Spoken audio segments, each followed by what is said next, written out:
তোমরা সবাই শুনেছো ঝিনুক, এটা হচ্ছে ঝিনুক। ঝিনুকের মধ্যে নাকি মুক্তা থাকে। আমরা আজকে চেক করবো, দেখবো এর ভিতরে সত্যি কি মুক্তা পাওয়া যায় নাকি পাওয়া যায় না। সবাই মিথ্যা কথা বলে। চলো প্রথমে চেক করি, এটা খুলি। তুই ভিডিও বানা, ভিডিও কন্টিনিউ করবি।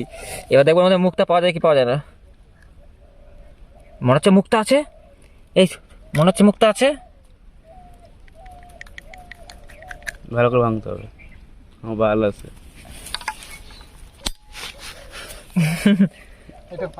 এ খুলতে সিমসিম, মুক্তা বেরিয়ে যা সিমসিম।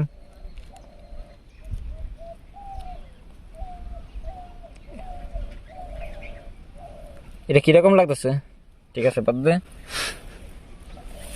পাথর দোকানে কি একটা চকমক পাথর। হ্যাঁ মুক্তা আছে, মুক্তা আছে। এই যে এর মধ্যে মুক্তা, মুক্তা তো সাদা সাদা নাকি? এই যে ওরা হালার পাল্লা, এর মধ্যে মুক্তা না, এটা মুক্তার মতো লাগলো।